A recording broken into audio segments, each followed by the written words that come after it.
sesuai visi itu sesuai dengan apa keinginan Tuhan dalam kehidupan kita. Yang jadi masalahnya kadang-kala apa yang menjadi cita-cita kita, apa yang menjadi keinginan kita tidak sesuai dengan visi dari Tuhan, seperti itu ya. Apa yang menjadi keinginan kita tidak sesuai dengan visi Tuhan. Kalau mau kita ditanyain, hidup itu untuk apa sih? Apa yang menjadi visimu? Mungkin ada orang yang bilang, iya saya pengen hidup saya menjadi berkat. Itu benar, hal yang normal, hal yang baik. Saya pengen nih hidup untuk menyenangkan hati Tuhan. Setiap kita pengen kan hidup menjadi berkat, hidup yang menyenangkan hati Tuhan, hidup yang melayani seperti itu. Setiap kita saya percaya pengen punya kerinduan yang seperti itu, termasuk saya pribadi gitu ya. Pengen hidup saya menjadi berkat, menyenangkan hati Tuhan, dan hidup saya untuk melayani. Tapi itu bukanlah visi pribadi yang Tuhan beri dalam kehidupan kita. Itu adalah visi umum yang setiap kita, setiap orang percaya itu punya gitu loh. Itu adalah visi umum yang setiap kita memiliki, dan itu merupakan kewajiban kita bagaimana kita bisa hidup jadi berkat, menyenangkan hati Tuhan, dan hidup yang melayani. Tapi itu tidak berbicara apa yang menjadi tujuan Tuhan dalam kehidupan kita. Tahukah Bapak Ibu bahwa kita adalah ciptaan yang spesial di mata Tuhan, ya kan? Kita adalah ciptaan yang spesial di mana Dia menenun kita selama 9 bulan dalam kandungan ibu kita, dan yang luar biasa tidak ada satupun di antara kita yang sama. Meskipun itu kembar seperti ya, kembar pun pasti ada titik yang berbeda seperti itu. Ada hal-hal yang bisa membedakan antar kembaran yang dua kembar, ya. Pasti ada hal yang membedakan. Jadi kita diciptakan begitu unik, begitu spesial di mata Tuhan seperti itu. Jadi bukan cuma sekedar kita diciptakan untuk hidup, terus kita bekerja, terus kita punya anak, terus kita memenuhi bumi gitu ya, menghasilkan keturunan, dan kita kembali ke rumah Bapak, enggak sampai segitu. Kalau Bapak Ibu lihat, coba kita baca di Efesus 2 ayat 10. Kalau kita lihat di Efesus 2 ayat 10, dikatakan gini, karena kita ini buatan Allah, dikatakan karena kita ini buatan Allah. Jadi kita ini bukan buatan yang lain-lain, tapi kita ini murni buatan Allah. Dikatakan Dia menenun kita kan, di dalam kandungan ibu kita Dia yang menenun kita dengan tangannya sendiri kan, Dia yang menciptakan kita. Karena kita ini buatan Allah, diciptakan dalam Kristus Yesus, dikatakan. Jadi kita ini buatan Allah, diciptakan di dalam Kristus Yesus untuk apa? Untuk melakukan pekerjaan baik yang dipersiapkan Allah sebelumnya. Jadi kita diciptakan di dalam Kristus Yesus untuk apa? Melakukan pekerjaan baik, bukan pekerjaan baik yang menurut pikiran kita, bukan pekerjaan baik yang menurut asumsi kita, wah ini baik, tetapi yang pekerjaan baik yang sudah dipersiapkan Allah sebelumnya. Dan dikatakan Ia mau supaya kita hidup di dalamnya. Saya percaya pada saat Tuhan Yesus mati di kayu salib, Dia mati di kayu salib, kita tahu semua, untuk menebus dosa kita. Dan saya percaya nggak sampai sana aja kerinduan Tuhan, tapi bagaimana Dia merindukan bahwa kita ini sungguh-sungguh memenuhi panggilannya di dalam kehidupan kita. Kita menjadi orang-orang yang spesial, kita menjadi orang-orang yang khusus gitu, yang sudah Tuhan ciptakan untuk pekerjaan-pekerjaan yang besar. Kalau Bapak Ibu tahu ya, kemarin saya sempat baca di New Living Translation, dikatakan we are God's masterpiece. Dikatakan, jadi waktu dikatakan kita ini buatan Allah itu diterjemahkan di bahasa Inggrisnya we are God's masterpiece. Pada saat saya melihat masterpiece itu apa? Kita sering mendengar ya kata masterpiece. Masterpiece itu ternyata artinya adalah karya yang besar, karya yang agung. Jadi dikatakan kita adalah karya yang agung dari Yesus. Kita adalah karya yang besar dari Dia. Jadi kita itu memang dari awalnya dikatakan kita adalah buatan Allah. Kita bukan produk yang abal-abal. Kita bukan produk yang mass production seperti di pabrik-pabrik, satu kali bikin langsung jadi 1000. Enggak. Kita adalah produk yang antik, yang satu aja, tidak ada duanya di dunia ini. Itulah kita. Itulah kita. Jadi kita sama-sama tahu bahwa kita hidup bukan cuma berbicara kita berhasil, bukan cuma diukur dari materi, jabatan, nama baik, dan yang lain-lain lah yang kita punya. Tetapi bagaimana kita bisa menyelesaikan visi dari Tuhan dalam kehidupan kita. Apa yang menjadi visi Tuhan dalam kehidupan kita? Pada saat saya ingat, saya pernah baca buku Rick Warren, dikatakan oleh Rick Warren, kalau kita nggak ngerti, pakai bahasa saya, kalau kita nggak ngerti tujuan hidup kita, bingung kadang-kadang apa ya tujuan hidup kita, mari kita tanyalah sama Tuhan, ngapain sih Tuhan tuh menciptakan kita di dunia ini? Ya kan? Kalau kadang-kadang kita bingung, apa tujuan hidupmu? Aduh, bingung sih, saya nggak ngerti apa tujuan hidup hidup saya? Kalau kita bingung dikatakan Marie Claire, tanyalah sama Tuhan. Coba cari tahu nih, tanya sama Tuhan apa yang menjadi tujuan dia dalam kehidupan kita. Nggak mungkin dia menciptakan kita cuma untuk hidup doang, tapi punya maksud-maksud tertentu yang memang dia sudah rancangkan di dalam kehidupan kita. Seperti itu ya. Jadi kita adalah produk yang spesial, kita adalah karya yang besar, dan hidup kita bukan cuma sekedar hidup dalam life cycle, normal life cycle, seperti siklus hidup orang yang biasa. Tapi ada tujuan khusus yang Tuhan beri dalam kehidupan kita. Gimana kita tahu? Kita tanya sama Tuhan, Tuhan, kamu mau aku tuh ngapain sih? Apa yang engkau rancangkan dalam kehidupanku? Apa yang harus aku lakukan? Dan saya percaya setiap visi dari setiap orang tuh pasti berbeda. Tapi kita dalam satu tubuh, dalam Kristus kita saling melengkapi. Oke, sore ini kita akan belajar ya. Sore kita akan belajar dari kehidupan Yusuf ya. Kita sama-sama tahu kehidupan Yusuf, yaitu Yusuf itu adalah anak dari Yakub dan Rahel ya. Nah, itu ada di Kejadian 37. Saya ringkas saja ya biar cepat ya. Yusuf itu adalah anak dari Yakub dan Rahel, dan dikatakan kalau di Kejadian 37 ya, kita lihat deh Kejadian 37 ayat 1 dikatakan, adapun Yakub ia diam di negeri penumpangan ayahnya, yakni di tanah Kanaan. Inilah riwayat keturunan Yakub. Yusuf tak kalah berumur 17 tahun, jadi masih muda, biasa mengembalakan kambing domba bersama-sama dengan saudara-saudaranya, anak-anak Bilha dan Zilpa, kedua istri ayahnya. Dan Yusuf menyampaikan kepada ayahnya kabar tentang kejahatan saudara-saudaranya. Di ayat ketiga kita lihat, Israel lebih mengasihi Yusuf dari semua anaknya yang lain, sebab Yusuf itulah anaknya yang lahir pada masa tuanya. Jadi di antara banyak anak Yakub, yang paling dikasihi, yang paling disayang nih adalah Yusuf. Karena apa? Dikatakan Yusuf itu lahir pada masa tua Yakub. Dan berikutnya dikatakan, dan ia menyuruh membuat jubah yang maha indah bagi Yusuf. Katakan ya. Tapi kita lihat di ayat keempat, setelah dilihat oleh saudara-saudaranya bahwa ayahnya lebih mengasihi Yusuf dari semua saudaranya, maka bencilah mereka itu kepadanya dan tidak mau menyapanya dengan ramah. Jadi kesimpulannya Yusuf itu dibenci nih saudara-saudaranya ya. Dia dibenci oleh saudara karena apa? Dia lebih disayang oleh ayahnya. Dan dikatakan dia dibuatkan kan jubah yang maha indah gitu ya buat Yusuf seperti itu. Jadi dia dibenci.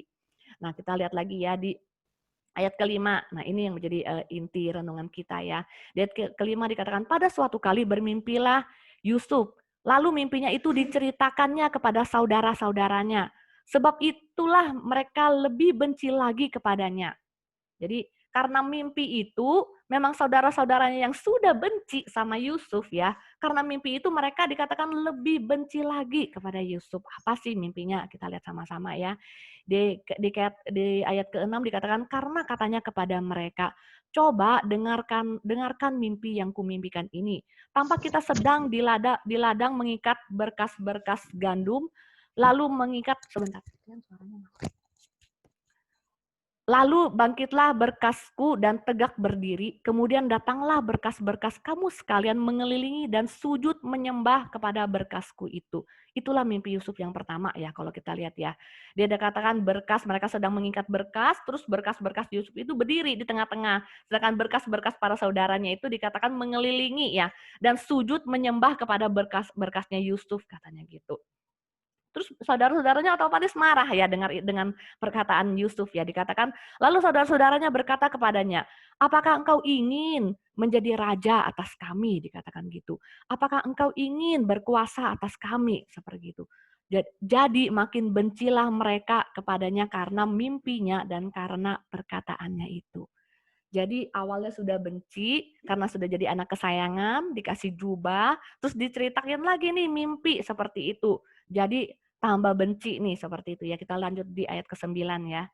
Di ayat ke-9 dikatakan, lalu ia memimpikan pula mimpi yang lain yang diceritakannya kepada saudara-saudaranya. Katanya, aku bermimpi pula tampak matahari, bulan, dan 11 bintang sujud menyembah kepadaku. Nah, sudah marah nih merekanya, sambung lagi si Yusuf katanya mimpi lagi, matahari, bulan, dan 11 bintang sujud menyembahku.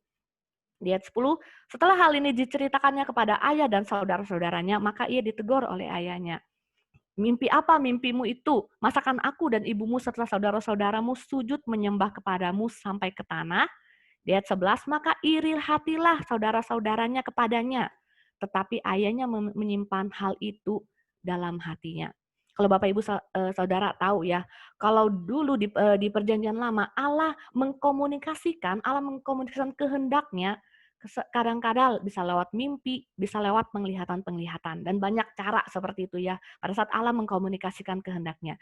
Nah, Allah mengkomunikasikan kehendaknya kepada Yusuf lewat mimpi. Di ayat kelima ya kita tahu ya, kalau Yusuf mimpi bahwa dia akan menjadi pemimpin suatu hari. Nah, luar biasanya Yusuf, dia menceritakan nih dengan polosnya kepada saudara-saudaranya. Sehingga kita tahu yang sudah benci makin benci gitu ya, karena pada mimpinya ini Yusuf kan yang Yusuf yang diutamakan, Yusuf yang disembah ya, dikatakan berkas-berkas kamu sekalian mengelilingi dan sujud menyembah kepada berkasku. Kalau kita belajar dari kisah kehidupan Yusuf untuk kita hidup dalam tujuan ilahi. Saya percaya setiap kita pada saat kita sudah tahu nih visi yang Tuhan beri dalam kehidupan kita. Yang pertama, poin saya adalah memperkatakan visi tersebut. Jadi saya hari ini membagikan 3 poin yang saya singkat dengan MMT. MMT. M yang pertama adalah memperkatakan visi tersebut. Kita lihat di kehidupan Yusuf, pada saat dia mendapat visi dari Allah, dia perkataan nih, dia ceritain ke saudara-saudaranya. Meskipun kita lihat sendiri kan, saudara-saudaranya tambah benci ya kan, tambah benci. Dan saya percaya Yusuf pasti tahu gitu loh, keadaannya saudara-saudara tambah benci, bukan tambah baik. Tapi yang menjadi luar biasa Yusuf, dia tetap memperkatakan apa yang menjadi visi Tuhan dalam kehidupannya. Seperti itu ya. Bahkan kalau kita lihat di dalam kehidupan kita, kadangkala pada saat kita sudah memiliki visi yang memang Tuhan beri, pada saat kita menceritakan, kita memperkatakan visi itu, mungkin orang-orang sekeliling kita belum bisa menerima. Atau orang-orang di sekeliling kita tidak percaya, visimu terlalu besar, nggak mungkin kamu yang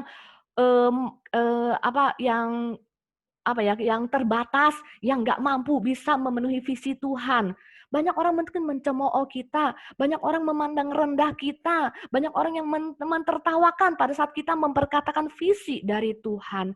Pada saat kita memperkatakan seringkali keadaan tidak membuat lebih baik, seperti Yusuf kan. Pada saat dia memperkatakan visi dari Tuhan, keadaan itu tidak lebih baik. Malahan kalau ntar kita belajar selanjutnya, karena dia memperkatakan visi itulah, akhirnya berbagai penderitaan yang saya capnya, berbagai penderitaan menghampiri kehidupan Yusuf ya. Jadi pada saat kita memperkatakan keadaan mungkin seringkali tidak sesuai dengan apa yang kita katakan seperti itu. Bahkan keadaan seringkali menghimpit kita yang membuat kita kadang-kadang bilang, aduh Tuhan, kayaknya saya nggak mampu dengan visi itu. Kayaknya visi itu terlalu besar. Orang-orang aja mencemooh saya, orang-orang menertawakan saya, orang-orang bilang, aduh mungkin aneh kamu, besar banget visinya seperti itu. Banyak dan apalagi kebanyakan orang-orang sekitar kita kadang-kadang tidak mendukung visi kita. Jadi pada saat kita hidup dalam tujuan ilahi, kita hidup dalam visi Tuhan, bagian kita adalah memperkatakan visi meskipun keadaan tidak baik pada saat kita memperkatakan visi tersebut. Saya ingat pada saat saya mempersiapkan sharing ini 10 tahun yang lalu ya, pada saat Pak Gembala dia menerima visi dari Tuhan ya. Dia visinya adalah new life ya, di mana orang-orang yang terbuang seperti itu memiliki hidup yang baru gitu ya.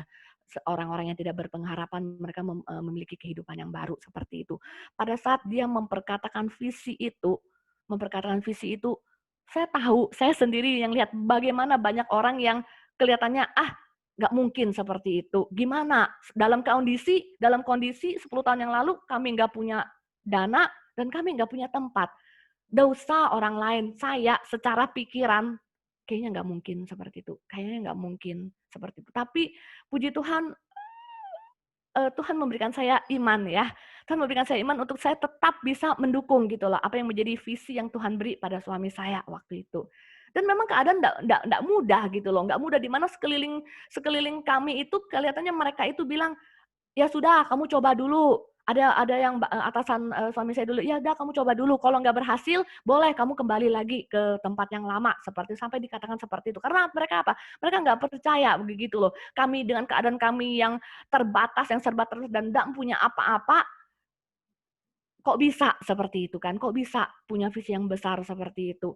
Jadi sungguh saya begitu melihat ya pada saat memperkatakan visi, memperkatakan visi. Waktu itu saya melihat Pak Gembala memperkatakan visi. Saya yang awalnya saya tahu dia memperkatakan pada Kofunix dan Yeni, di mana pada saat mereka menangkap visi dari Pak Gembala dan akhirnya mereka juga bergabung bersama-sama gitu ya, bergabung bersama-sama untuk kita menyelesaikan visi yang dari Tuhan. Terus kemudian ketemu dengan Pak Bagus dan Budita juga yang punya kerinduan yang sama untuk bisa mendukung seperti itu. Memang pada saat itu yang mendukung itu secara kasat mata dua keluarga gitu, keluarga Kofunix dan keluarga Pak Bagus. Yang lainnya semuanya pada mencemooh Bapak Ibu. Nggak mungkin termasuk orang tua saya. Dikatakan gila katanya gitu, meninggalkan tempat yang lama, terus memulai visi ini di mana keadaan yang maksudnya secara pemikiran, secara nggak mungkin seperti itu. Dalam keadaan kami punya anak 3 kayak gitu. Bagaimana kami bisa memenuhi visi ini sementara beban kehidupan begitu banyak seperti itu ya. Tapi memang penting kita memperkatakan visi. Pada saat saya melihat memperkatakan visi itu, Kofunix dan Yeni dia mendukung, Budita dan Pak Bagus juga mendukung dan akhirnya ada New Life. Itulah pentingnya kita memperkatakan visi meskipun keadaan kurang mendukung pada saat kita memperkatakan visi tersebut ya. Dan yang saya lihat ya, pada saat kita memperkatakan visi yang Tuhan beri, orang lain kan tahu. Pada saat kita menyimpang, pada saat mungkin jalan kita bisa keluar dari visi Tuhan, ada orang-orang yang akan mereminder, akan mengingatkan kita, ini loh, kamu agak miring nih, agak menyimpang dari visi yang Tuhan beri. Itulah pentingnya kita memperkatakan visi kepada orang-orang di sekitar kita. Umpamanya saya memperkatakan visi saya kepada Ane, gitu. Pada saat nih ada kalanya saya menyimpang, mungkin saya belok sedikit dari visi yang Tuhan beri dalam kehidupan saya. Mungkin Ane bisa bilang, oh ya Bu Ervi, ini kok kelihatannya Ibu sudah miring ya, jalannya sudah berbelok. Kok tidak satu arah ya dengan visi yang Tuhan beri. Jadi penting ya, pada saat kita ngomong tentang tujuan ilahi, hidup dalam visi Tuhan, yang pertama adalah yang pertama adalah memperkatakan visi itu.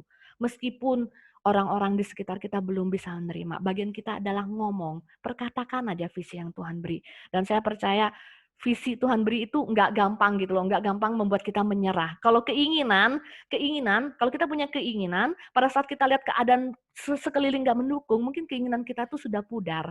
Tapi kalau visi itu, meskipun keadaan tidak mendukung, visi itu membakar gitu, menggebu-gebu di dalam hati seperti itu. Meskipun keadaan tidak mendukung, itu bedanya keinginan dan visi ya. Jadi yang pertama kita belajar hidup dalam tujuan ilahi, hidup dalam visi Tuhan. Yang pertama memperkatakan visi tersebut. Gitu. Jadi jangan pernah takut, jangan pernah cemas, ngomong aja bagian seperti yang dialami oleh Yusuf ya. Dia menceritakan, dia memperkatakan apa yang menjadi visi Tuhan dalam kehidupannya. Meskipun kita lihat ntar selanjutnya dari dia menceritakan mimpi itu penderitaan demi penderitaan dia alami ya. Kalau kita lihat Yusuf jadi dibenci, terus Yusuf jadinya dibuang ke sungur oleh saudara-saudaranya karena mereka begitu benci dengan keadaan dengan Yusuf seperti itu ya. Dan dikatakan Yusuf juga dijual ke orang Midian sampai dibawa ke Mesir dan menjadi budak ya, menjadi budak di rumah Potifar ya. Jadi Yusuf itu dijual sebagai budak di tempatnya Potifar. Potifar adalah kepala pengawal raja seperti itu ya. Jadi kita lihat pada saat kita memperkatakan visi, itu keadaan seringkali tidak mendukung, tapi bagian kita perkatakanlah visi itu kalau memang itu memang visi dari Tuhan buat kehidupan kita. Itu yang pertama. Baik, kita lanjutkan lagi, kita lihat ya apa yang dialami Yusuf, kita lihat di ayat ke-36 ya, kita loncat ya. Di Kejadian 37 ayat 36 dikatakan, adapun Yusuf kita lihat pada saat dia sudah memperkatakan ia dijual oleh orang Midian itu ke Mesir kepada Potifar, seorang pegawai istana Firaun, kepala pengawal raja ya. Dia sudah memperkatakan yang dialami oleh Yusuf, dia dijual gitu ya, dijual ke Mesir dan kepada Potifar, seorang pegawai istana Firaun, kepala pengawal raja. Terus kita lanjut lagi di Kejadian 39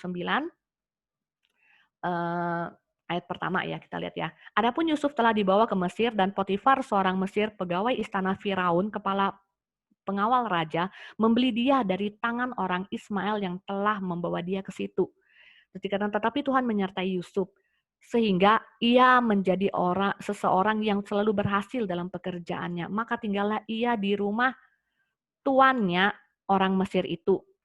Terus kita lihat ayat ketiga, setelah dilihat oleh tuannya bahwa Yusuf disertai Tuhan dan bahwa Tuhan membuat berhasil segala sesuatu yang dikerjakannya, maka Yusuf mendapat kasih tuannya dan ia boleh melayani dia. Kepada Yusuf diberikannya kuasa atas rumahnya dan segala miliknya diserahkan pada kekuasaan Yusuf. Seperti itu ya. Di ayat kelima kita lihat lagi, sejak ia memberikan kuasa dalam rumahnya dan atas segala miliknya kepada Yusuf, Tuhan memberkati rumah orang Mesir itu karena Yusuf, sehingga berkat Tuhan ada atas segala miliknya, baik yang di rumah maupun yang di ladang. Terus kita lihat ke-6, segala miliknya diserahkan kepada kekuasaan Yusuf dan dengan bantuan Yusuf ia tidak usah lagi mengatur apa-apa selain dari makanannya sendiri. Jadi Yusuf tuh keren banget ya. Dia yang ngurusin semuanya sehingga Firaun itu nggak usah ngatur apa-apa ya selain makanannya sendiri gitu ya. Adapun Yusuf dikatakan adapun Yusuf itu manis sikapnya dan elok parasnya. Sampai sana. Jadi kita lihat ya pada saat Yusuf yang pertama dia memperkatakan visi yang dia alami, dia dibuang ke sumur, dia dijual, akhirnya dia tiba di tempat Potifar. Dan kita lihat hal-hal yang kurang baik pun masih dialami Yusuf gitu loh, nggak sampai di sana aja, masih dia alami. Tapi pada saat kita melihat ya, pada saat Yusuf memang dia hidup dalam visi Tuhan, yang pertama kita lihat kalau dia memperkatakan visi itu, yang yang kedua adalah memiliki hidup yang benar. Yang kedua, pada saat kita hidup dalam visi Tuhan, memiliki hidup yang benar. Coba kita lihat Yusuf ya. Kalau kita lihat ya, singkat cerita, saya nggak baca lagi ya. Singkat cerita, kita lihat di ayat ke-7 lah, ayat ke-7 deh. Selang beberapa waktu istri tuannya memandang Yusuf dengan berahi, lalu katanya, marilah tidur dengan aku. Ayat ke-8, tetapi Yusuf menolak dan berkata kepada istri tuannya, dengan bantuanku, Tuhan itu tidak lagi mengatur apa yang ada di rumah ini dan ia telah menyerahkan segala miliknya pada kekuasaanku. Bahkan di rumah ini ia tidak lebih besar kuasanya daripadaku dan tiada yang tidak diserahkannya kepadaku selain daripada engkau, sebab engkau istrinya. Jadi pada saat kita lihat ya, pada saat Yusuf hidup dalam visi Tuhan, dia tetap memiliki hidup yang benar. Kalau kita lihat kan di ayat ke-9 dikatakan pada saat istri Potifar nih menggoda ya, istri Potifar menggoda Yusuf ya untuk mau tidur dengannya.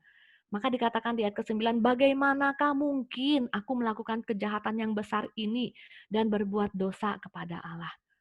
Itu yang luar biasa gitu ya. Yusuf adalah orang yang yang demikian tampil apa adanya ya. Kalau kita lihat ya, bisa aja kan Yusuf dia bisa aja kan pada saat di rumah ini dia kan semua sudah dipercayakan dan tidak ada orang yang tahu kan, cuma ada dia dan istri Potifar. Dan saya melihat bahwa Yusuf itu sungguh-sungguh ada orang atau nggak ada orang, dia tetap tampil mempunyai hidup yang benar seperti itu. Maka dia katakan kan, bagaimana mungkin aku melakukan kejahatan yang besar ini dan berbuat dosa terhadap Allah. Kalau umpamanya nih Yusuf masih dalam tanda kutip ya, masih nggak benar seperti mungkin aja, wah ada kesempatan nih, ada kesempatan. Yang godain tuh istri Potifar bukan dari Yusuf, dari dia seperti itu ya. Mungkin aja dia akan ikut gitu loh ya, ikut ke istrinya Potifar, maksudnya ikut ke maksudnya dari istri Potifar. Tapi kita lihat Yusuf itu dia tetap gitu loh, dia tetap hidup yang benar. Dia tahu bahwa kekuasaan itu hanya mengenai semua yang ada di rumah ini seperti itu, tapi tidak untuk istri dari Potifar. Dia katakan semua diserahkan kepadaku kecuali istri, karena engkau adalah istrinya. Semua diserahkan kepada Yusuf kecuali istrinya. Dan kita melihat Yusuf bukanlah tipe orang yang bisa menggunakan kesempatan itu seperti itu. Itulah Yusuf. Pada saat dia hidup dalam visi Tuhan. Kita sama-sama belajar, Yusuf memiliki hidup yang benar. Meskipun ada godaan nih dari Tante Potifar, meskipun kita lihat keadaan, kesempatan itu bagus banget. Tapi Yusuf termasuk pribadi yang tidak menggunakan kesempatan itu. Dia jujur, dia katakan bagaimana mungkin aku melakukan kejahatan yang besar itu, bagaimana mungkin aku berbuat dosa kepada Allah. Dan maka dia katakan semua memang diserahkan kepadaku, tetapi tidak untuk engkau karena engkau adalah istrinya. Seperti itu. Jadi luar biasa ya, pada saat kita hidup dalam visi Allah, kita harus tetap memiliki hidup yang benar. Meskipun sekeliling kita, pergaulan kita menjerumuskan kita, mungkin menawarkan hal-hal yang nggak baik seperti itu, tapi kita tetap memiliki hidup yang benar. Dan kita lihat ya, kalau di ayat 10 dikatakan, walaupun dari hari ke hari perempuan itu membujuk Yusuf gitu ya. Yusuf tidak mendengarkan bujukannya itu untuk tidur di sisinya dan bersetubuh dengan dia gitu ya. Perempuan itu kan bujuk mulu gitu, bujuk mulu. Tapi Yusuf itu enggak, jadi dia tetap gitu ya. Jadi dia tetap berpegang pada prinsipnya seperti itu. Dan kita lihat di ayat ke-11, pada suatu hari masuklah Yusuf ke dalam rumah dan melakukan pekerjaannya. Sedang dari seisi rumah itu seorang pun tidak ada di rumah. Di ayat ke-12 kita lihat, lalu perempuan itu memegang baju Yusuf dan berkata, marilah tidur dengan aku. Dikatakan, itu kesempatan ya. Marilah tidur dengan aku, dikatakan kan. Tapi lihat apa yang dilakukan Yusuf, Bapak Ibu. Tetapi Yusuf meninggalkan bajunya di tangan perempuan itu dan lari keluar. Gitu ya. Jadi dia tetap dalam kondisi yang dalam kesempitan seperti itu. Tapi Yusuf adalah orang pribadi yang tidak menggunakan kesempatan itu. Yang dia lakukan adalah dia keluar, dia menjauhi godaan. Kan godaan ada gitu loh di depan mata, sudah dipegang gitu ya. Sudah marilah tidur dengan aku, sudah Tante Potifar tuh udah pegang, tapi dia yang ada Yusuf meninggalkan bajunya di tangan perempuan itu dan lari keluar. Dia menjauhi godaan. Jadi pada saat kita hidup dalam visi Allah, pada saat ada nih kita tahu ada godaan-godaan yang memang akan membelokkan kita dari visi Allah dalam kehidupan kita. Mari kita sama-sama jauhilah godaan itu. Jangan hidup dalam godaan seperti itu. Jauhi hidup godaan itu untuk kita tetap hidup benar. Jadi kita lihat, dari dia memperkatakan visi, yang ada adalah musibah demi musibah kelihatannya yang menimpa kehidupan Yusuf. Tapi yang luar biasa yang saya melihat bahwa Yusuf tidak pernah menjadikan dirinya adalah korban. Ya Bapak Ibu, kita lihat Yusuf nggak pernah, dia mencap dirinya adalah korban dari dari perbuatan saudara-saudaranya. Dia tidak pernah mencap dirinya korban dari istri Potifar seperti itu. Saya melihat bahwa kehidupan Yusuf dia adalah pribadi yang tidak pernah bersungut-sungut, ya kan? Dia tetap berjalan dalam visi Allah, karakter hidupnya tetap benar. Dia adalah pribadi yang meskipun menderita, tapi dia tidak pernah dikatakan Yusuf itu bersungut-sungut. Pada saat saya merenungkan ya, coba Bapak Ibu Saudara, Yusuf itu sebelumnya adalah anak kesayangan papanya ya, anak kesayangan Yakub. Sampai diberi jubah yang maha indah. Kita bisa membayangkan kan bagaimana kehidupan Yusuf. Tentunya kehidupan Yusuf itu pasti enak ya. Pasti enak karena anak kesayangan sampai diberi nih jubah maha indah seperti itu. Padahal dia banyak saudara-saudara yang lain pun gak diberi, dia diberi. Secara kehidupan mungkin kita bisa bilang Yusuf itu sudah hidup enak. Tapi bagaimana kehidupan Yusuf pada saat dia sudah dijual sebagai budak? Mungkin kalau kita ngomong budak, budak itu ya adalah orang yang dihina, tidak mempunyai hak atas hidupnya, ya kan? Akhirnya dia pun dijual ke Potifar seperti itu, dijual ke Potifar sebagai budak. Itu merupakan kayaknya itu ya beda beda nasib ya dari dulu kehidupannya yang baik banget sebagai anak kesayangan dari Yakub, ternyata hidup sebagai budak itu nggak gampang seperti itu. Tapi kita melihat bahwa Yusuf adalah pribadi yang saya nggak melihat gitu loh bahwa ada dikatakan Yusuf itu bersungut seperti itu, malah mencari orang, merasa diri ini korban dan mencari orang yang bisa disalah-salahkan seperti itu ya. Dia tetap berjalan dalam visi Tuhan. Jadi hal yang kedua yang kita pelajari ya, bahwa pada saat kita hidup dalam visi Tuhan adalah kita tetap memiliki hidup yang benar. Memiliki hidup yang benar. Kalau yang pertama adalah memperkatakan visi itu, yang kedua adalah memiliki hidup yang benar. Orang-orang di sekitar kita mungkin komunitas kita, ada yang menjerumuskan kita tetap berpegang pada apa yang Tuhan mau dalam kehidupan kita. Kita bukan menjadi orang yang ikut, oh yang A mau gini, yang B mau gini. Enggak ya. Kita tetap melakukan apa yang Tuhan mau dalam kehidupan kita. Dan dari luar biasa ya, YouTube banyak hal gitu loh yang memang bisa kita lihat ya. Jadi pada saat saya melihat pada saat visi Tuhan ada dalam kehidupan kita, kita tetap menjaga kehidupan kita, miliki hidup yang benar, tidak menjadi orang-orang yang ada apanya, tapi kita menjadi orang yang hidup apa adanya. Seperti Yusuf, ada orang, tidak ada orang, ada dosa di sana, dia tetap menjauhkan diri, menjauhkan godaan dari dosa, menjauhkan diri dari godaan tersebut. Itulah memiliki hidup yang benar. Saya nggak ngerti Bapak Ibu, pada saat kita hidup mungkin banyak godaan-godaan yang menghampiri kita seperti itu ya. Pada saat kita ada visi Tuhan, mungkin banyak godaan yang menghampiri kehidupan kita, mungkin godaan tentang materi seperti itu, tentang yang tentang keinginan-keinginan yang menjadi kerinduan kita. Saya percaya setiap kita mesti punya cita-cita gitu ya. Tapi biarlah cita-cita apa yang kita rindukan selaras dengan panggilan Tuhan dalam kehidupan kita. Seperti itu ya Bapak Ibu ya. Saya jadi ingat gitu loh, pada saat hidup dalam visi Tuhan seperti itu ya. Saya ingat awal-awal kami ke Batam seperti itu gitu ya. Jadi pada saat kami ke Batam itu sungguh awal-awalnya saya nggak betah seperti itu. 6 bulan pertama saya sungguh nggak betah yang namanya Batam. Saya sempat ngomong sama suami saya, ya kita pulang aja ke Surabaya seperti itu.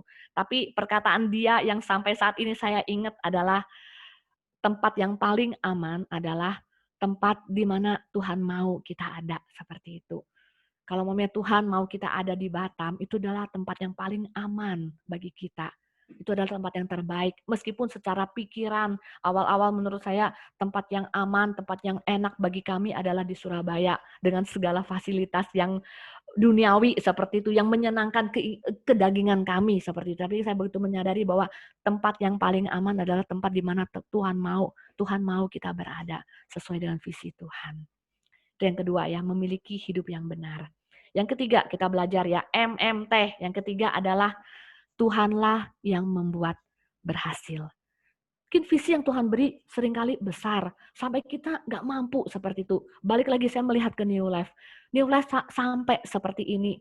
Saya tahu, saya yakin, dan saya sungguh percaya itu bukan karena kami, bukan karena tim inti, bukan karena orang-orang sekitar kami, bukan. Itu hanya karena kasih karunia Tuhan. Tuhan yang mengerjakan semua. Kalau Tuhan ada sampai saat ini, kalau saat ini kita bisa ketemu gitu ya di New Life, dan juga kita bisa sama-sama beribadah memuji Tuhan, dan gitu kita bisa sama-sama belajar kebenarannya, itu murni hanya karena Tuhan, bukan karena kehebatannya kita.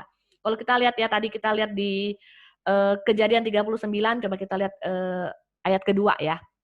Kita balik lagi Kejadian 39 ayat kedua, dikatakan, pada saat Yusuf memperkatakan apa yang menjadi visi Tuhan, dikatakan di ayat kedua, tetapi Tuhan menyertai Yusuf sehingga ia menjadi seorang yang selalu berhasil dalam pekerjaannya. Maka tinggallah ia di rumah tuannya orang Mesir itu. Jadi pada saat kita hidup dalam visi Tuhan, yang membuat kita berhasil itu bukan karena kemampuan kita, tapi Tuhanlah yang membuat berhasil. Tuhanlah yang membuat berhasil. Kalau Bapak Ibu melihat pada saat Yusuf difitnah oleh istri Potifar ya, sampai ujung-ujungnya Yusuf itu masuk penjara.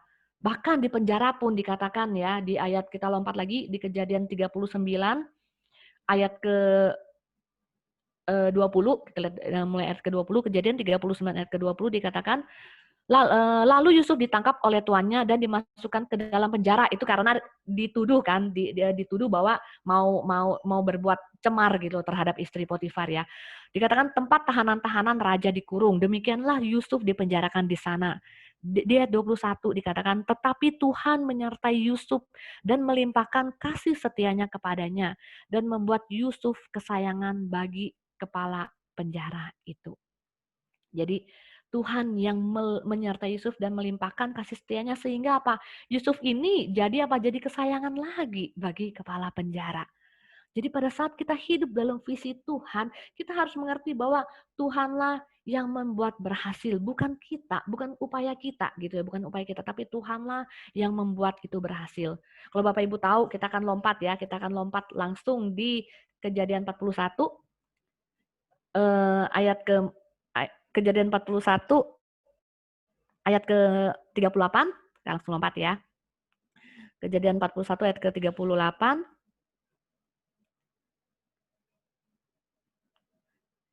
Kalau Bapak Ibu lihat perikopnya adalah Yusuf di Mesir sebagai penguasa ya. Kita lihat. Usul itu dipandang baik oleh Firaun dan semua pegawainya. Terus kita lihat di ayat 38, lalu berkatalah Firaun kepada para pegawainya, mungkinkah kita mendapat orang seperti ini, maksudnya Yusuf, mungkinkah kita mendapat orang seperti ini, seorang yang penuh dengan roh Allah, seperti itu ya. Malahan Firaun itu berkata kepada pegawainya, apa mungkin kita dapat lagi orang yang seperti ini loh, orang yang seperti Yusuf loh, yang luar biasa kan, yang luar biasa lewat dia di penjara pun dia menjadi orang kesayangan. Di Firaun pun awalnya dia pun dipercaya oleh karena fitnah dari istrinya Potifar, akhirnya dia pun jadinya di penjara seperti itu ya. Tapi sampai akhirnya dikatakan Firaun mengatakan mungkinkah kita mendapat orang seperti ini, seorang yang penuh dengan roh Allah. Terus ayat ke-9 39 kita lihat kata Firaun kepada Yusuf, oleh karena Allah telah memberitahukan semuanya ini kepadamu, tidaklah ada orang yang demikian berakal budi dan bijaksana seperti engkau, dikatakan. Di ayat ke-40 kita lihat, engkaulah menjadi kuasa atas istanaku dan kepada perintahmu seluruh rakyatku akan taat. Hanya tata inilah kelebihanku daripadamu. Jadi singkat cerita Firaun pun memberikan kuasa atas seluruh istana kepada Yusuf. Istilah kita, dia menjadi orang kedua nih dari Firaun. Dan dikatakan Firaun adalah hanya tata inilah kelebihan Firaun daripada Yusuf, seperti itu. Jadi semua berawal dari mimpi yang Tuhan beri kepada Yusuf. Kita melihat pertama Yusuf memperkatakan visi itu meskipun keadaan tidak baik, meskipun orang mencemooh, meskipun dia tambah dibenci oleh saudara-saudara, tapi itu tidak membuat Yusuf mundur gitu ya. Itu membuat Yusuf mundur seperti, tapi membuat dia tetap berjalan sesuai dengan visi Tuhan. Yang kedua, dia memiliki hidup yang benar. Banyak godaan yang menghampiri kehidupan kita pada saat kita hidup. Mungkin pada saat kita memenuhi visi Tuhan, banyak godaan seperti kami. Mungkin pada saat kami melihat, pada saat kami berjalan sesuai dengan visi Tuhan, kadang-kadang kita melihat, kadang-kadang kami pernah melihat enak juga ya kalau jadi pengusaha seperti itu ya. Jadi pengusaha bisa bekerja seperti itu. Tapi kami tahu itu bukan panggilan Tuhan atas hidup kami. Tuhan mau kami hidup untuk melayani. Godaan itu tetap datang. Tapi bagaimana kita bisa mengarahkan fokus kita tetap fokus pada visi Tuhan. Bukan malah kita melihat pada godaan-godaan yang pasti ada menghampiri kehidupan kita. Bapak Ibu, saya kasih perumpamaan seperti ini. Kalau Bapak Ibu pernah tahu namanya perahu layar, kalau dulu zaman bahari kan perahu layar itu perahu yang ada layarnya ya, layar yang ada angin-anginnya ya. Nah, layar itu dipakai untuk menentukan arah perahu tersebut ya. Jadi bukan mesin, jadi perahu itu cuma ada layar, tidak ada mesin, jadi kemana arah perahu itu ditentukan oleh layar seperti itu ya. Kalau seorang pelaut yang handal, mungkin dia tidak mampu, pelaut itu tidak akan pernah mampu mengubah arah angin. Ya kan? Kalau kita ada di laut, arah angin mau ke utara, mau ke selatan, mau ke barat, ke timur, kita nggak bisa mengubah arah angin seperti itu. Meskipun seorang pelaut, kapten kapal yang handal, seperti itu, dia tidak pernah bisa mengubah arah angin tersebut.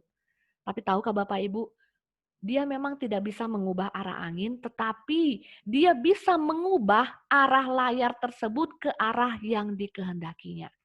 Jadi pelaut itu dia tidak bisa mengubah arah angin, arah mau selatan ke barat, dia tidak bisa mengubah sama sekali arah angin. Yang bisa dia lakukan adalah mengubah arah layar ke arah yang dikehendakinya. Begitupun dengan kehidupan kita, Bapak Ibu Saudara. Angin itu berbicara pergumulan, mungkin masalah, rintangan, ada, yang akan mendrive, yang akan mengarahkan kehidupan kita. Oh, anginnya ke arah utara. Mungkin memfokuskan mata kita ke materi, memfokuskan mata kita ke kesenangan duniawi seperti itu ya. Mungkin angin bisa mengarahkan kita seperti itu. Tapi keputusan ada di pihak kita. Kita mau ikut oleh pergumulan, oleh masalah-masalah, oleh kesenangan-kesenangan yang ada, atau kita tetap memfokuskan mata kita, memfokuskan hidup kita pada visi Tuhan. Sebagaimana layar itu. Jadi layar itu, pelaut itu mau angin kemana? Pelaut itu bisa mengarahkan layar tersebut sesuai dengan arah yang dia kehendaki. Umpamanya dia maunya ke Pulau Galang, meskipun anginnya ke arah yang lain, dia bagaimanapun dia bisa berusaha mengarahkan layar untuk ikut ngarah ke Pulau Galang. Seperti begitupun kehidupan kita ya Bapak Ibu ya. Pasti banyak godaan yang menghampiri kehidupan kita, yang membuat kita kadang-kadang dikatakan gagal fokus gitu ya. Salah fokus seperti itu. Tapi keputusan ada di tangan kita. Tetap mau mengarahkan mata kita, hati kita sesuai dengan visi Tuhan, atau kita mau menepikan visi itu dan mengikuti nih keinginan-keinginan duniawi seperti itu. Itu adalah keputusan kita. Dan saya percaya pada saat kita hidup dalam visi Tuhan, karena Tuhan yang membuat berhasil, Roh Kudus yang memampukan kita untuk masuk untuk memenuhi panggilan Tuhan dalam kehidupan kita. Kalau kita pribadi nggak mungkin kita sanggup. Tapi Roh Kudus yang selalu memampukan, Roh Kudus yang mengiring kita untuk kita tetap bisa berjalan sesuai dengan jalurnya Tuhan. Sesuai dengan jalurnya Tuhan. Dan Bapak Ibu tahu, Yusuf pada saat dia mencapai posisi nomor 2 nih di Mesir, usia Yusuf saya baca usia Yusuf itu adalah 30 tahun pada saat itu. Kali pertama Yusuf menerima visi Tuhan pada saat dia berumur 17. Dan visi itu tergenapi pada saat Yusuf berumur 30 tahun ya. Dia menjadi orang kedua, menjadi orang kepercayaan Firaun. Itu berarti kita tahu rentang waktu 13 tahun untuk menyelesaikan visi. Gitu ya. Kadang-kadang kita tuh nggak sabar ya. Kita kan sekarang hidup dalam zaman yang serba instan ya. Semuanya mau cepat seperti itu ya. Kadang-kadang kita nggak sabar menunggu terjadinya visi Tuhan dalam kehidupan kita, tercapainya visi Tuhan dalam kehidupan kita. Yusuf 13 tahun baru dia bisa mencapai. Jadi Bapak Ibu, kita nggak ngerti berapa lama sih kita akan memenuhi panggilan Tuhan itu selesai itu kapan seperti itu. Tetapi tetaplah tekun, tetaplah sabar dalam panggilan Tuhan. Yusuf aja 13 tahun. Pada saat itu saya merenung, New Life nih berumur 10 tahun. Mungkin pada saat Pak Gembala memenuhi visi Tuhan untuk New Life seperti itu ya. Kami nggak mengalami sesusah Yusuf sampai dibuang ke sumur, sampai dijual jadi budak seperti itu ya. Mungkin kami nggak sampai separah itu seperti itu ya. Paling kami ya dikata-katain gitu ya. Terus kami hidup dalam iman seperti itu ya, nggak hidup dalam iman, Tuhan yang menyediakan semuanya seperti itu. Tapi kadang-kala namanya manusia ya, kadang-kala kita masih aduh Tuhan kok kayak gini ya. Aduh Tuhan kok gini, kadang-kadang masih saya masih bisa bersungut-sungut. Tapi saya melihat Yusuf bahwa dia bukan pribadi yang bersungut-sungut seperti itu. Dia tetap hidup yang benar meskipun keadaan tidak mendukungnya. Jadi Bapak Ibu Saudara, sore ini kita belajar 3 hal ya dari kehidupan Yusuf pada saat kita hidup dalam visi Tuhan. Yang pertama, memperkatakan visi tersebut. Perkatakan visi tersebut.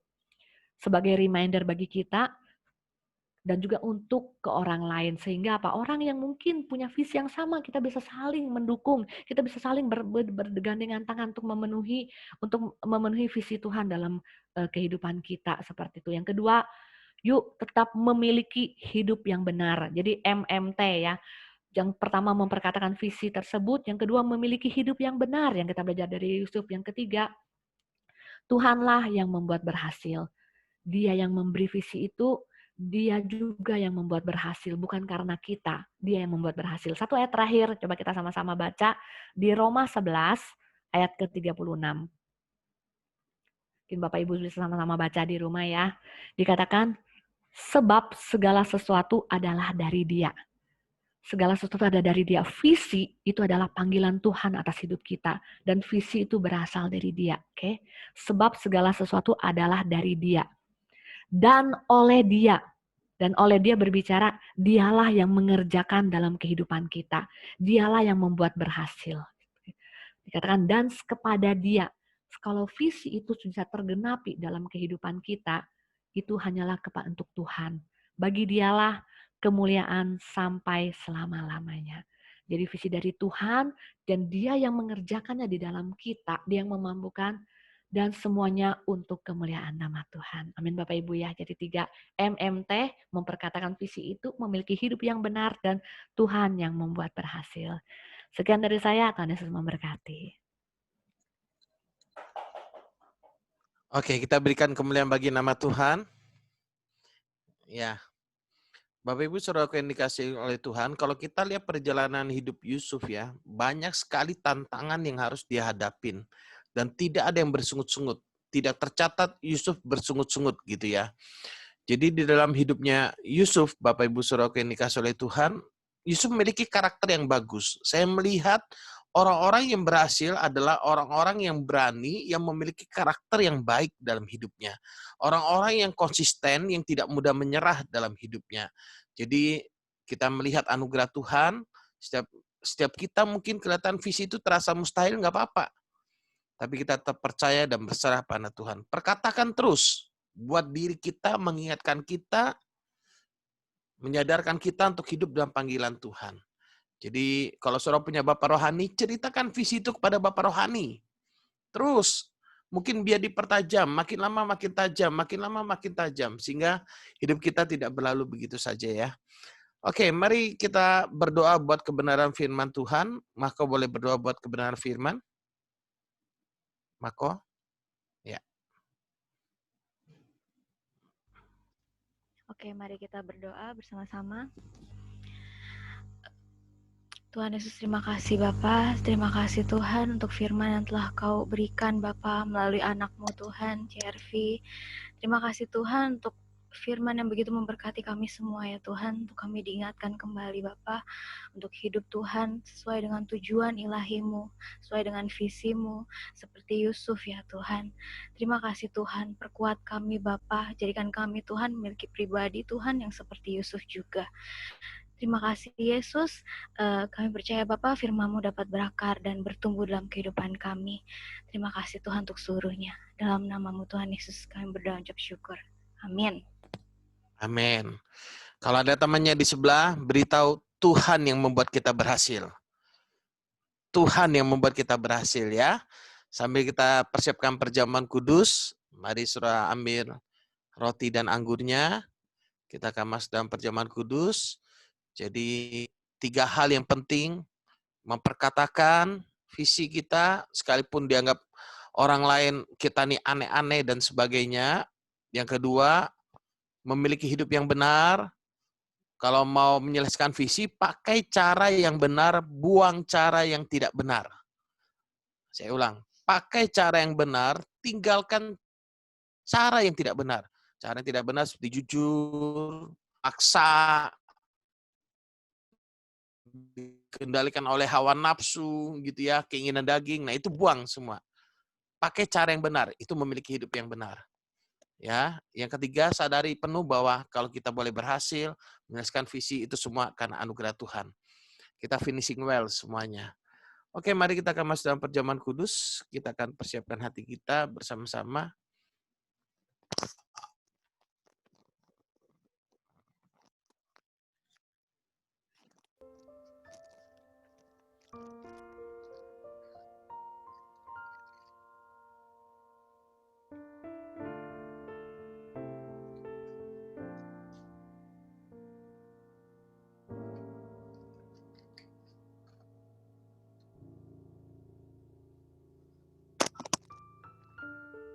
Mari kita angkat roti pada tangan kanan kita bersama-sama.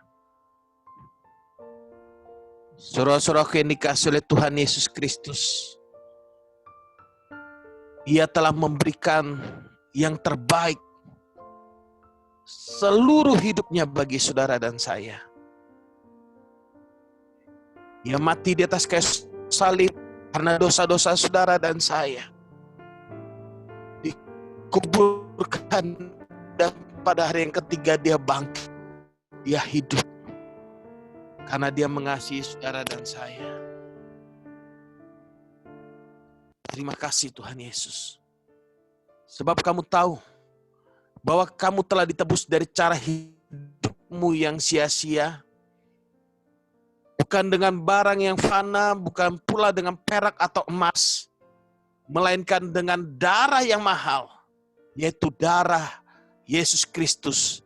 Yang sama seperti darah anak domba yang tak bernoda dan tak bercacat.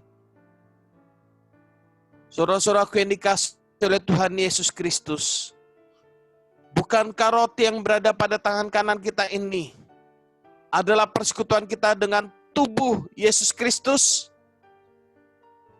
Mari kita makan dengan iman dalam nama Yesus.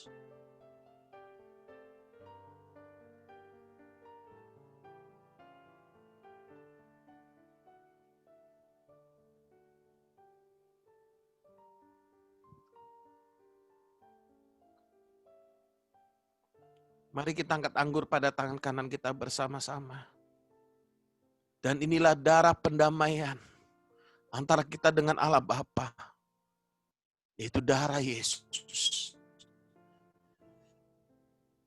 Sebab oleh satu korban saja, Ia telah menyempurnakan untuk selama-lamanya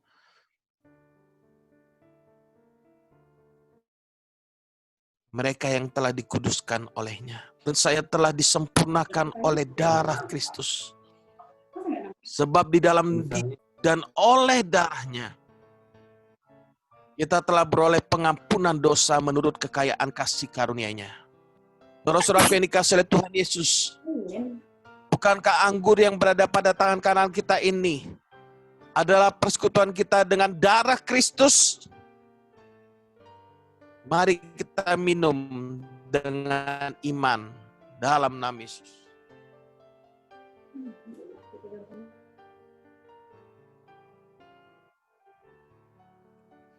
Mari naikkan syukur kepada-Nya. Dia baik. Dia sangat baik. Bapak, terima kasih buat sore hari yang luar biasa ini. Terima kasih Tuhan buat tubuh dan darah Kristus. Terima kasih buat semuanya. Kami percaya kami berada dalam perlindungan Tuhan Yesus Kristus. Terima kasih Bapa. Terpujilah nama-Mu. Dalam nama Yesus kami berdoa dan mengucap syukur. Yang percaya kita telah disempurnakan oleh darah Kristus.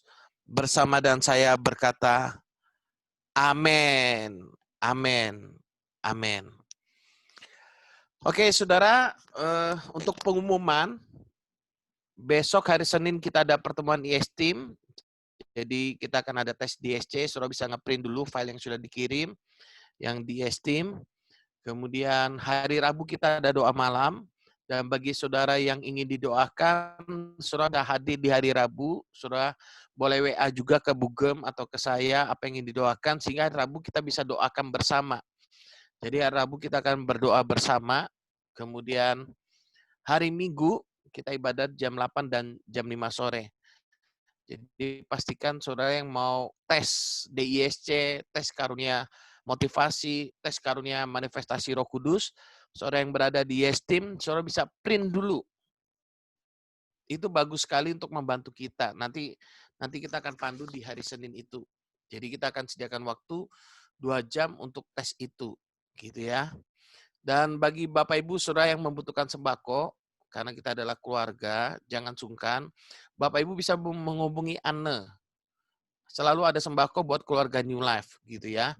Jadi ada sembako, kemudian saudara yang bukan roti dan anggur perjamuan juga bisa menghubungi Anne. Tapi kalau saudara memang nggak bisa datang ke New Life, saudara boleh kabarin Bugem. Kita akan atur bagaimana apa yang dibutuhkan itu bisa sampai kepada saudara, gitu ya.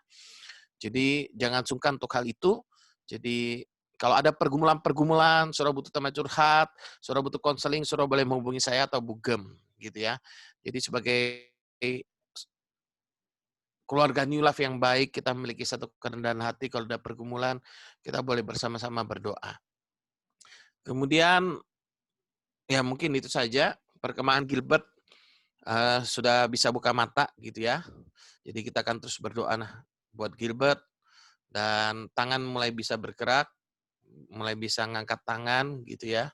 Apapun pergumulan kita, jangan pernah menyerah.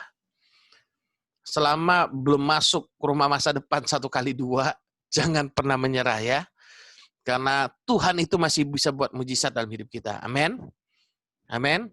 Ketika saudara berjalan dalam visi, ada tantangan, pastikan kita hidupnya benar, bereaksi benar terhadap setiap masalah dan tantangan. Jangan bersungut-sungut, jangan mengasihani diri sendiri, jangan cengeng, jangan manja. Fokus saja pada Kristus. Miliki pengharapan dalam Kristus. Tidak ada yang mustahil bagi Tuhan, dan tidak ada yang mustahil bagi orang percaya. Mari kita akhiri pada kita berdoa.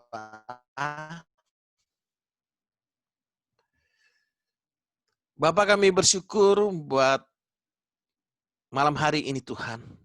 Terima kasih buat anugerah-Mu dalam hidup kami. Kalau kami boleh beribadah bersama, itu semua karena anugerah Tuhan dalam hidup kami. Terima kasih Tuhan Yesus. Mari kita deklarasikan iman kita bersama. Aku percaya kasih karunia Tuhan Yesus Kristus berlimpah-limpah dalam hidupku.